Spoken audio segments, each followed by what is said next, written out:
Okay right. Srikanth గారు ఏంటి sir Ambati గారి కాన్ఫిడెన్స్? జైలు కూడా నింపేస్తామంటున్నారు, మీరు అందరూ సిద్ధం అవ్వాలేమో.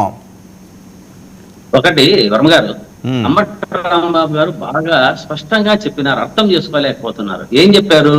ప్రజాస్వామ్య పద్ధతిలో ప్రభుత్వాన్ని దింపుతాం అంటే వచ్చే ఎన్నికలలో ప్రజల చేత ప్రజల మెప్పు పొంది ప్రజల వీళ్ళు చెప్పినవి చేయలేకపోతే దాన్ని అన్నిటినీ ప్రశ్నించి వీళ్ళ మెడలు వంచి వీళ్ళతో చేయించి మేము గద్దె ఎక్కుతాము అన్నది అంబటి రాంబాబు గారి యొక్క దాంట్లోని అర్థము. కూడా జైలు నింపుతాం. సరే, ఎంతమంది మీద కేసులు పెడతారు? ఇప్పుడే మన కృష్ణాంజనేయులు గారు కూడా పెట్టారు, నేను మాట్లాడితే నా మీద కూడా పెడతారేమో అని. సరే ఓకే, కృష్ణాంజనేయుల మీద పెట్టినా వేరే వాళ్ళ మీద పెట్టినా జైలు ఏమి ఇది కాదు, పోతా ఉంటారు వస్తూ ఉంటారు. దానికి సంబంధించిన కోర్టులు ఎలా న్యాయం చెరపాలో తీర్పు ఇస్తూనే ఉన్నారు. ఇంతకుముందు కృష్ణాంజనేయులు గారు దాని గురించి కూడా బాగా చెప్పారు. అనవసరమైన కేసులు పెట్టి కోర్టులలో బెయిల్ వస్తూ కాలర్ ఎగరేసుకొని తిరుగుతుంటున్నారు. అనవసరమైన కేసులు ఏమీ లేవన్నది రాష్ట్ర ప్రజలకు అందరికీ తెలుసు. కృష్ణాంజనేయులు గారు కూడా సూటి ప్రశ్న వేశారు, వీళ్ళు ఇన్ని తప్పులు చేశారు కదా, ఎందుకు కేసులు పెట్టి మిమ్మల్ని లోపల వేయడం లేదు? ఏమీ లేదు, ఇక్కడ ఉంటే కదా వేయడానికి. అదొకటి. అంబటి రాంబాబు గారు 18 రోజులు లోపలుంటే అల్లాడిపోయినారు, ఇంక జైలు గోడలేమీ అని విజయ్ అన్నాడు. 58 రోజులు చంద్రబాబు నాయుడు గారు కూడా లోపల ఉన్నారు విజయ్, మర్చిపోవద్దు అది కూడా. 58 రోజులు చంద్రబాబు నాయుడు గారు కూడా దోమల చుట్ట ఇమ్మని అడిగాడు, దోమలకు చుట్ట ఒకటి ఇవ్వండి అని అడిగాడు. అది కూడా గుర్తుపెట్టుకోవాలి. మాట్లాడేటప్పుడు ఇంతకుముందు కృష్ణాంజనేయులు చెప్పారు, గొడ్డల పార్టీ. ప్రజలంతా వెన్నుపోటు అది కాదా అని అడుగుతున్నారు. దీనికి ఏం చెప్తారు సమాధానము? అనడం ఎందుకు, అనిపించుకోవడం ఎందుకు? చాలా జాగ్రత్తగా ఉండాలి అని చెప్తున్నా. ఇంతకుముందు పులివెందుల్లో జలం లేరన్నారు. ఒకసారి నీ చేతనైతే ఒకసారి పులివెందులకు పోయి చూడు విజయ్, ఒకసారి చూడు. మీ మాదిరి, మీ నాయకుడి మాదిరి 10 మందితో ముఖ్య నాయకులతో ఒకడం కాదు, జనాల్లో ఉండి ప్రూవ్ చేసుకున్న ప్రజల మనిషి జగన్మోహన్ రెడ్డి. అక్కడికి పోతున్నది ఎందుకు? ప్రజల యొక్క సమస్యలు తీర్చడానికి, నాయకుల సమస్యలు కాదు. నాయకులు ఎట్లా తాడేపల్లిలో కలుస్తుంటాం, వస్తుంటారు, పోతుంటారు. శ్రీకాంత్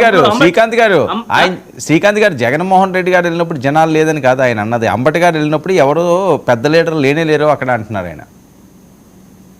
అవును, అంబటరాం పెద్ద లీడర్లు ఇప్పుడు ఏం అవసరము? లీడర్లతో పని కాదు అక్కడ. ప్రజలు ఆయన ఏదో దీని మీద పోయినారు, చేసుకోవాలి. ఇంకో మాట అన్నారు, మన అంబటి రాంబాబు గారు దేనికైనా రెడ్డి, మేము చనిపోయేదానికైనా సిద్ధము అన్నారు.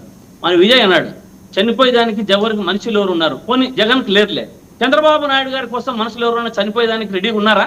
ఒకవేళ ఇప్పుడు విజయ్నే ప్రశ్నిస్తున్నా, విజయ్ నువ్వు దేనికైనా సిద్ధమా? ఒకవేళ అంత గట్టిగా మాట్లాడుతున్నావు, ఎవరు లేరంటున్నావు జగన్మోహన్ రెడ్డి గారికి. రాష్ట్ర ప్రజలకు తెలుసు ఏమనుకుంటున్నావు నువ్వు.